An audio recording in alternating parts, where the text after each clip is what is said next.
been not 4 years ago yet, but almost like 3.5 years ago, after we premiered or after we filmed our movie, Carrie and I sat down and she said, if you're going to do this, you're going to do it. It's not going to be a hobby. You're going to do it. So we made the decision.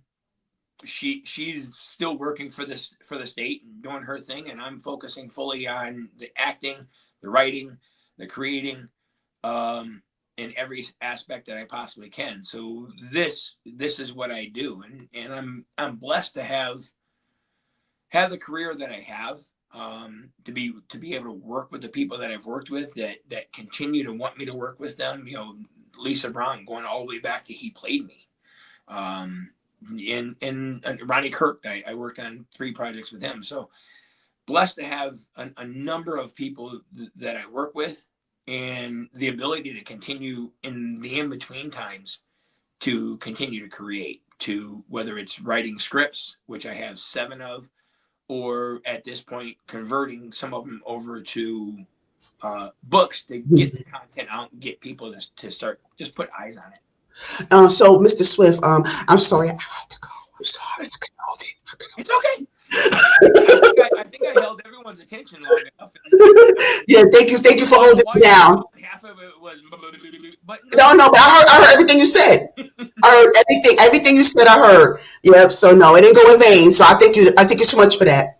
Yeah. So but I want to ask you, what books are published right now? What books are published? None of them are published right now because I'm a script writer. I really. Oh, okay, got you. Okay. Write books because they're obviously with books they're so colorful, and I'm more of a visual person. I can write a script. I can see what it's supposed to look like, put the people in the right place, and develop the story. Whereas a book, you have to put all that stuff in there. So it's taken me. It is a process to convert because now we have to explain to people how green the grass is and how cheerful the birds are. In none of my story are there cheerful birds, but I think everyone gets the point. Is that those things have to be fleshed out in a form as opposed to in a film form. Yeah, because I mean, you wanted to make sure that it is something that you're really proud of. That's not something that you just throw together. Because I mean, I had an interview with Silk White, and he was telling about his journey towards being self-published. And it was amazing. So if you could check that out, I recommend you do that because he was telling about how he self-published his book Tears of a Hustler. Make sure you check that out, and how he started selling his books or giving his books to different vendors out on 125th Street, and and it just profited from there, and it just became such a phenomenon that it is. So yeah, I've put my auditions in with Silk White a time or two, and I as you said with LB, I'm still waiting to hear back. So we'll yes, yeah, Silk White, yes. You need to reach back out to Mr. Smith. I don't know why you haven't done that already. I mean, you need to recognize Mr. White. Okay, now I have to DM you. I'm gonna have to give you a long message later on. Yeah, now, yeah, don't forget Mr. Swift is he's the king of these streets. Yeah. Yeah, so yeah, we got to make that happen. Yeah, you got to make that happen. But I just really appreciate because you, like I said, I mean, I know we're scratching the surface, but I just appreciate how you were able to just present all of your art to me or on the audience. I mean, and it's just so it's fascinating to me. So I'm looking forward to seeing the end result of what you're cooking up. So yeah, but I'm just based on what I hear so far. I just know that I understand the process and I understand why it has it's taken as long as it is. It doesn't for an amount of time because I've written the scripts and I'm still actively in a number of them. I'm still actively looking for investors, looking for people that would want to collaborate with us and make some of these into amazing movies because I think the stories are amazing and they go in so many different genres. So that's still actively ongoing, but at the same time, with like the one I told you about with the military folks, Carrie and I talked about it. She's like, you got to put that in a book and just get eyes on it, because the story has to be told. It does. It does. And in that story itself, it deals with homeless veterans. It deals with, And there should be none. no, absolutely should be none, but it deals with homeless veterans. It deals with substance abuse and alcohol abuse and PTSD. PTSD, but it also deals with families. Ah. Families deal with it as much as the people. Yes, they're very impacted. Absolutely. So this story deals with. Yeah, I don't know, and I tried really hard in writing it, and probably why the daggone thing turned out to be the way as large as it did. I wanted to be sure that there wasn't an angle that I didn't touch. Knowing and understanding how triggering it's going to be to some people, with full apology, but not, because if I expose it and I put it out there, then maybe more people will have an understanding of what it is. Right. And I also think that more veterans have a more understanding, because I don't know, sometimes with veterans, when I was talking about the PTSD and the families are impacted when they get out, and they're in denial, they don't want to seek any type of help, any type of treatment resources. So, and I think a lot of times, I don't think they had that mirror effect and reflecting themselves in the way that they should, and how their, their actions, or how their, trauma or whatever they went through in the military, how it truly affects them. So I think that you bringing this, my point is that you bringing this out there, putting this out there for them to see, they're like, I didn't realize that, But the to your point, and to a degree, you are correct. To another layer on top of that, because it's one of the things I also do is excuse me, I know a number of veterans that I speak to. I've spent a lot of very late nights speaking to. I've spent a lot of nights going and finding. And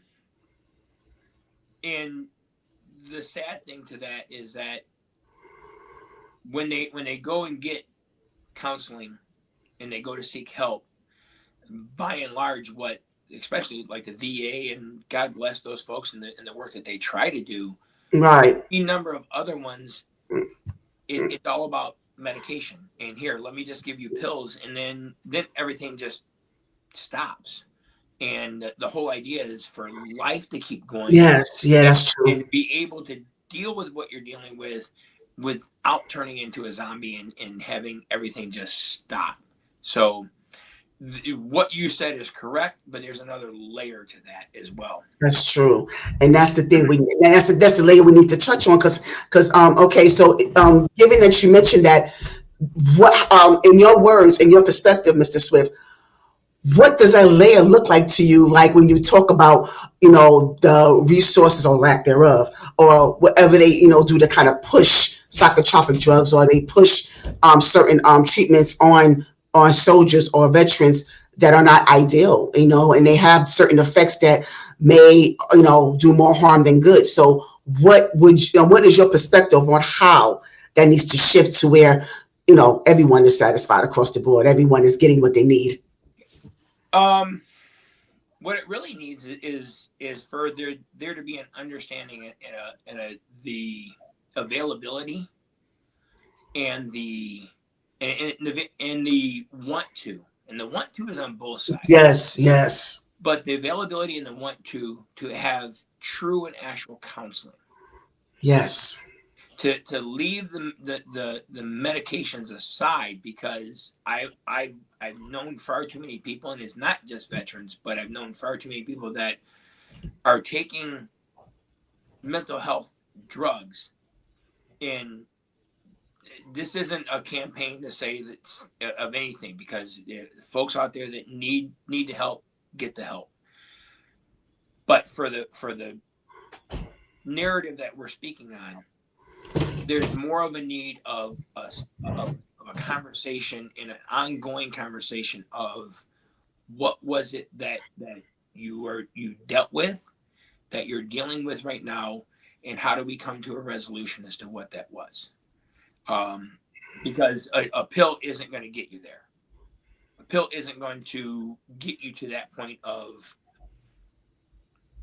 when I close my eyes, all I see is this. But if you give me this and I close my eyes and I feel nothing, it's not. The thing is that in my experience, the vast majority of veterans, they don't want the nothing. They want the normal. And it's the ability to find the normal, because what the military does and what the government does is just says, okay, you're out of here now. You no longer serve us.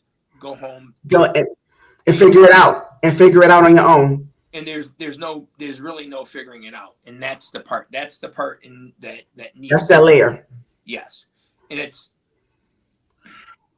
I don't want to say that I solved it in the story that I told, but I told it in a way that gives you an idea of a direction that I believe is a good direction to go in. Yes, and I appreciate that. And that, well said, actually, well said. And so now we get into the space where you talk about some of your military background. You've been in the construction game for most of your adult life. Are you retired from that? I can't say I'm retired because I'm not officially retired, but I know Okay. I no longer do that. I do exactly what this is. Okay, and that's going to be my segue. Like, how did you transition into acting? How did that come about for you? Or being a creative period, acting, directing, writing. So we'll go all the way. Let's walk backwards to 2008. Right around that time, the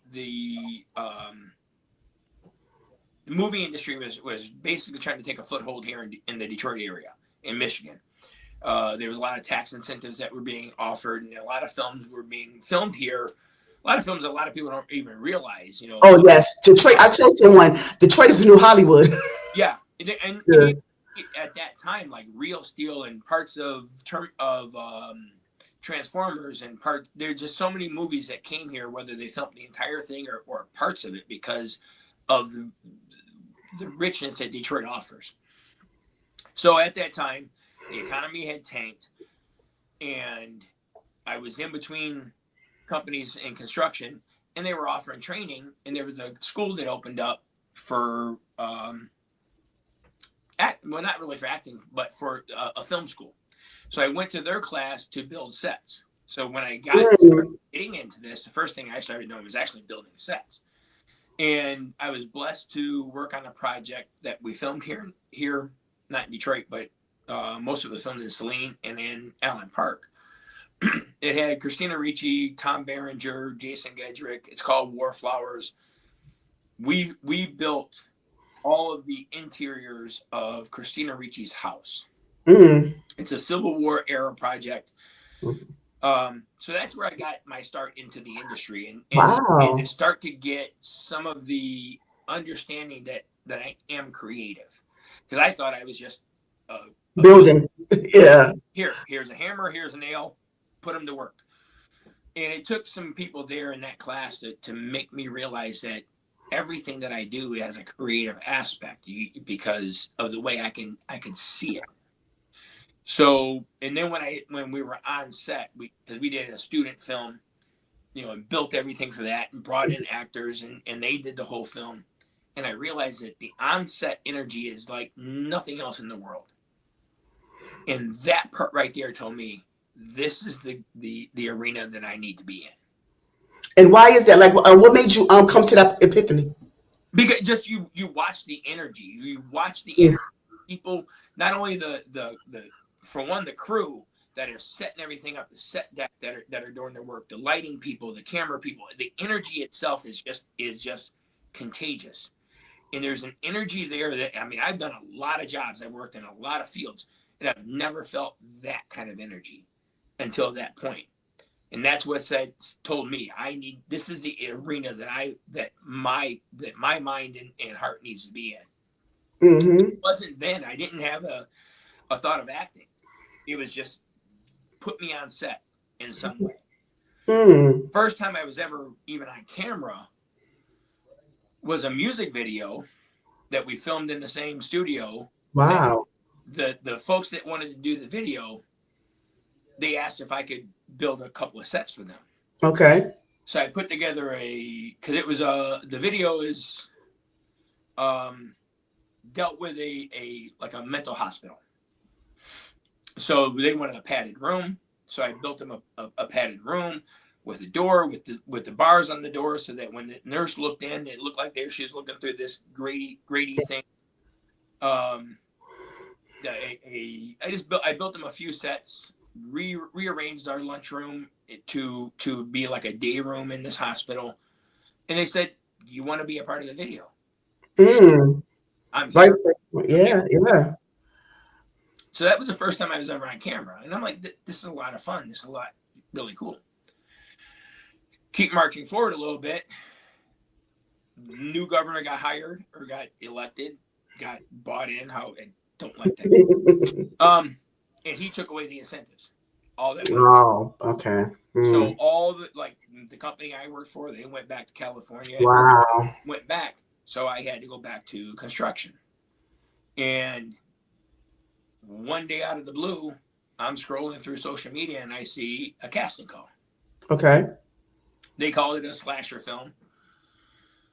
And I've heard a number of times, if it keeps calling your name, you can't ignore it. Oh, you sound like a singer, Kim. You ever heard that song?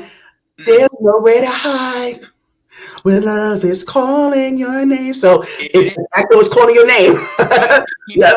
Because I scrolled away from it, I scrolled back. Yeah. I scrolled away from it, I scrolled back. I scrolled away from it, and then But kept calling you. Yeah.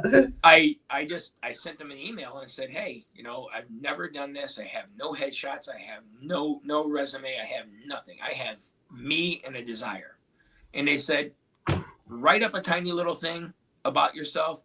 Take a couple of selfies. Send it to us. We'll take it from there." Wow, just like that. And they invited me to their table read. Yeah, I went to the table read. They gave me the lead of the film. We worked on the film. And once I got on set and I started developing the character, Stephen Patrick, I knew then instantly, not only was the set life the life that I needed to be a part of, developing character and becoming that person was the place that I needed to be. And went on, I was in. I was 100% in. There was no turning back. This is what I was doing. So, speaking of developing your character, I just want to get a little bit more into that, Mr. Swift, because people have so many different approaches. Because there's so many things you could do with that character development term. So, I want to know, in your own terms, what is character development to you? Do you mean as in a person or as in a character on a show? Both. Okay, both. Because as a person, character development comes from where this conversation started. You start that from at a very young age, but it doesn't have to stay there. Because I've told people a lot of times, my father, God rest him, he was a modern day Archie Bunker. Really? And if I continued on that in that place mindset, then my mindset to culture and color and religion and any number of things would be completely different.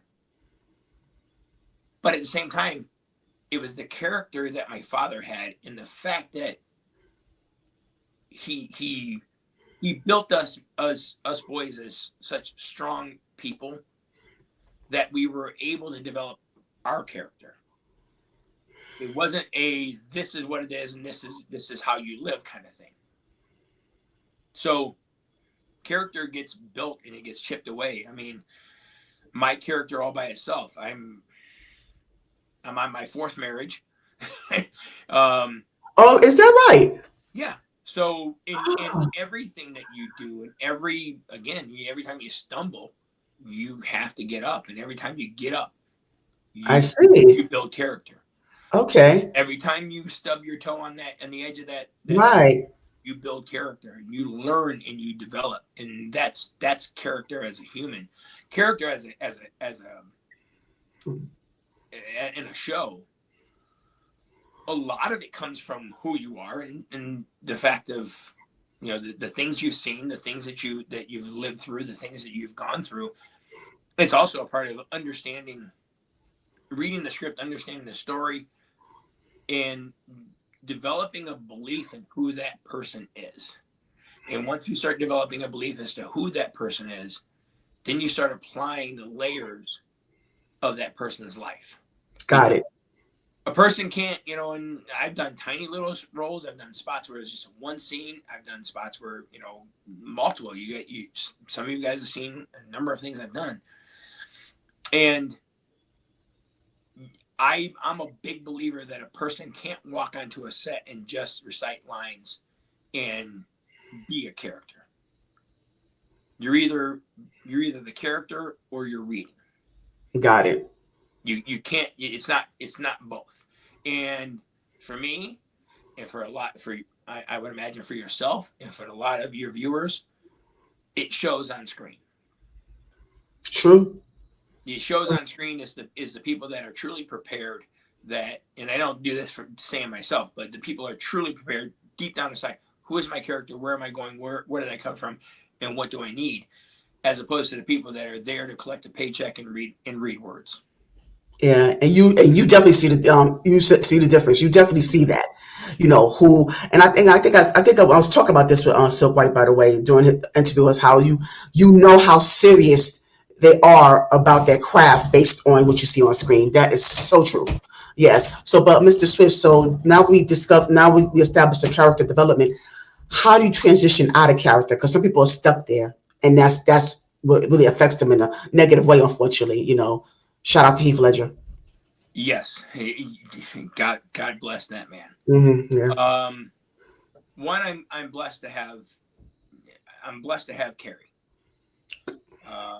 Because certain characters, say the captain on 30D, he's not me, but there's so many of my qualities in him that the transitioning one way or the other isn't that drastic. I'll go back to, and I've said this, you know, I've done some dirty roles. I've done some spots that people look at me differently for. And I go back to the show I did, A Record in Time. If you haven't seen it, Erica Gomez, writer, director, her team, her crew, God bless them. All right, I'm on it.